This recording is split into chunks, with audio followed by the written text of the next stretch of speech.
Hi, Ruben. Just with regard to Marcus, if he's training not good enough for him to be in your squads, why is he still training with the main group? Why do you not sort of say to him, look, go and train with, I don't know, the youngsters or on your own until you do train well enough? Because it's been 6 weeks now, so it seems very odd that a player is still in your main group, but it's not up to the standards you require. I already spoke about Marcus. Anything I give you, tomorrow is going to be a subject. It's the same thing for every player. I will tell you. There's some players that don't play. Casemiro don't play. Maybe he's selected. Rashford is not selected. But that is my choice. I mean, is it a disciplinary matter, the fact he's not training well enough? Sorry? So Rashford's a paid employee. Yeah, he's paid by Manchester United to be a player of a certain standard and meet the standards of United. If he's not reaching those consistently over a sort of 5 or 6 week period, surely it's a disciplinary matter because he's not doing what he's paid for. No, it's training. He's not good enough. He's not playing. That's all. Can we take a question for Lenny? Hi, Lenny. When you came into the club in the summer under a different manager, also when you played at Lille defensively, a back four system, how has your role changed moving into a back three, and how are you adapting your game under Ruben Amorim? I already played with the back three in the past, so for me it was more easy to adapt my way to play. But with the back of three, I can put my attributes in front. You know, like take the ball, like defend up, and I think for me it's a good thing. You know. And then in terms of in the summer when you did move to Manchester United, there's a lot of clubs that were linked to you. What made you pick Manchester United to move to? I think everyone knows the history of Manchester United. How big is this club? So since the beginning, I knew that Manchester United was the club for me. I speak with a lot of persons of the club. So I think for me it was a good choice. And then lastly, Ruben, happy belated birthday. You've now been at the club for over 2 months. Is it more difficult than you expected? And if it is, why is that? Oh, it's already knew. I already explained the situation. Of course, it's more difficult because we were losing so many matches, and then it's really hard. Then we change a lot of things during the games without time to train. But I think it's becoming more difficult because we are losing games. That's all. So we have to manage to change that. If we change that, everything is going to be smoother, and the environment is going to be different. But we already know that is a massive job, that it will take time, and we have to be patient.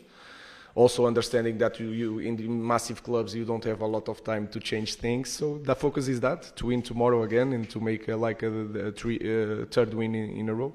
Is it still training that you feel like that you need more of, or do you expect transfer business as well? Because obviously we're in the transfer window now in January, into your first transfer window. No, our focus is to work with the players that we have. I think it's clear that we can improve as a team, all of us, if we have time to train, and if we put some wins together. So it will be so much easier. But we had so many games compared to training, and that is hard to cope. That is, for me, was the biggest problem to start in the middle of the season, especially in that moment with a lot of games. Hi, Ruben. Hi. Just on Marcus again, I'm afraid there's reports today that the club have held talks with Barcelona of a possible loan move. I wondered if you're aware of any developments on that. No, nothing. No. And could I just ask about, you brought in a track and field coach, Harry Mara, to help with the players, to be a consultant at the club. Can you explain some of the reasoning behind that, why the club's made that decision? Was not me, was the club. We are always trying to bring experienced people to share the knowledge with the staff, to understand the body, to understand how you can improve our players. So it was not me, it's something new. He's not there to coach the team, he's more to coach the staff about everything, about the running and etc. So it's a simple thing that we are used to do it to improve as a club. Hi, Ruben. We're near the end of your first transfer window now. I'm just wondering how you find it. Has it been as difficult as you expected? Has it been more difficult than you expected? You've obviously spoken with the owners about the financial situation when you took the job, but how have you found the window in reality, and how difficult has it been trying to get deals done? This window is always really difficult, and we don't want to make the mistakes of the past. We have to understand the situation of the club. A lot of things are changing, so we have to be careful in this type of window. And you guys know the situation of the club in the moment, so it's nothing new. Hi, Ruben. Back on your favourite subject, Marcus Rashford.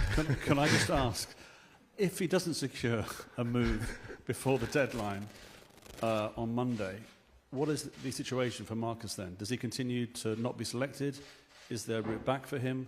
How will that situation play out from your perspective? Our team, you can look at our team and imagine the profile of the players, you know? Now imagine a talent like Rashford. Our team should be so much better with Rashford. But Rashford, he has to change. If he change, we are more than welcome to put a talent like Rashford. And we need it. So, but in this moment, I think it's really clear that we have to set some standards. That's all.